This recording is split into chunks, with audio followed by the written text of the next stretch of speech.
This video is about a member from the Smith Street Band.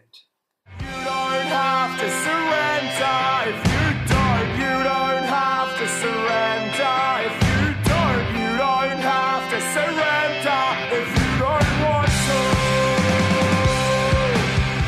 to. And a member from Camp Cope. Tell me you never want to see me again, and then keep showing up at my house. Tell me you'll never be in love again. Late last week, there were leaked emails with conversations between him and someone else. Now, someone has come forward and they are from the band Camp Cope, but there are two people that the messages are about, and the second person has not come forward. There'll be a link in the description to the Instagram where if you want to read the messages you can, but trigger warning. I was originally going to read all of them out, but I think I got like a quarter of the way through and I was at about 50 screenshots and decided not to read them, and it's probably best for you to read them yourself if you wish. And I know that videos like this are usually like between 20 and 50 minutes, maybe even an hour. So instead of reading all of those emails, talk about a Reddit post and two articles and the statements.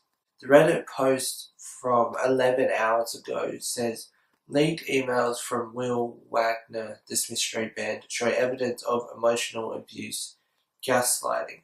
And they were shared on the Instagram of someone called LK, whose Instagram is Bitch in Bulgaria. So we're going to look at Tone Deaf's article. They essentially go through Wil Wagner's statement, which I'm going to go through now. It reads, over the past few days, private emails dating back to 2013 have been made public. Some were messages sent at the end of a turbulent relationship. Things were said that have led to regret. Things that were angry and mean. These emails have been selectively shown out of context, accompanied by one-sided statements. I'm not hiding from anything. I said some incredibly hurtful things that I completely regret. I ask that you make up your own minds based on what has actually been said rather than form an opinion based on someone else's version. Wil Wagner. Thank you for your support, but this is a deeply personal matter. Comments have been turned off out of respect to all involved. More darkness never brings light. Tone Deaf goes on to say, the allegations in question arose near the end of last week when an Instagram user shared screenshots of a number of emails purportedly sent by Wil Wagner to a former girlfriend.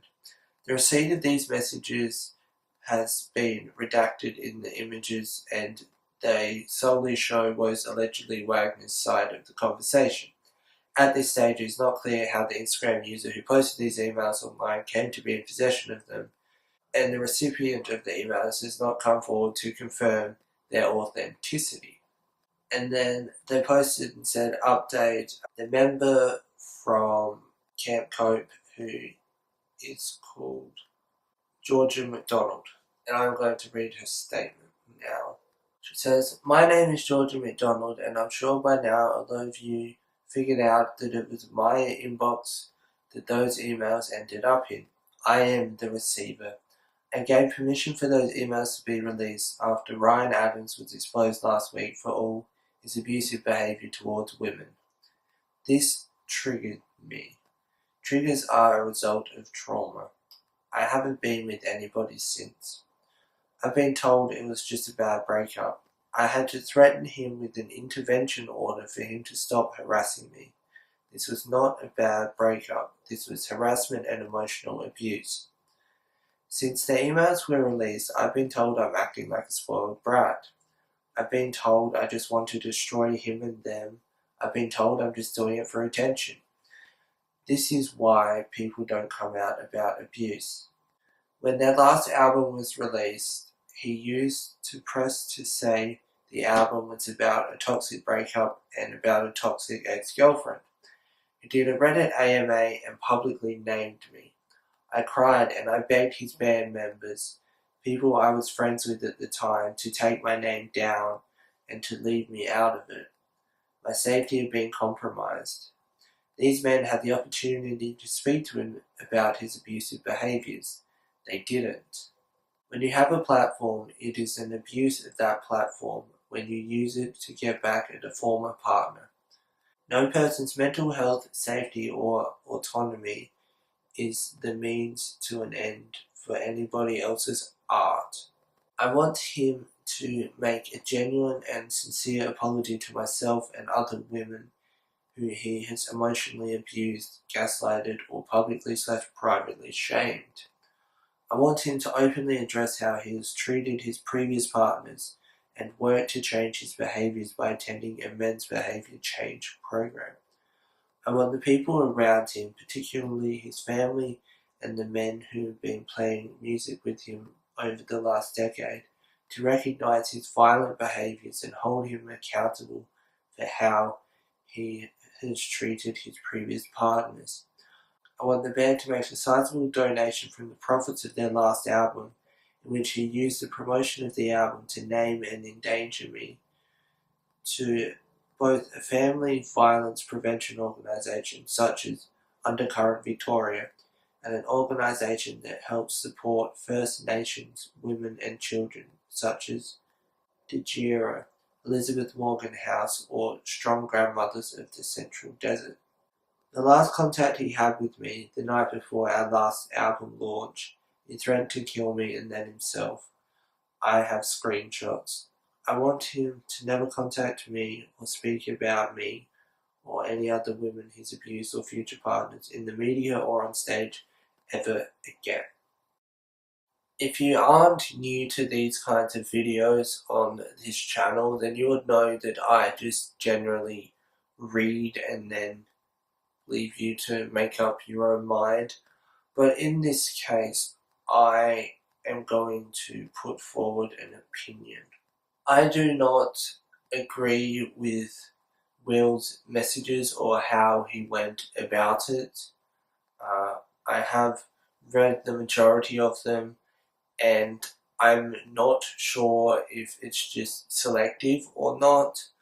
I feel like the whole point of it is to show how bad he is, and that therefore implies that the other party is perfect or something, and that is kind of a little bit of an issue. But then again, I also could be wrong, and it could just be him in the wrong. If you read the messages or whatever, just let me know what you think.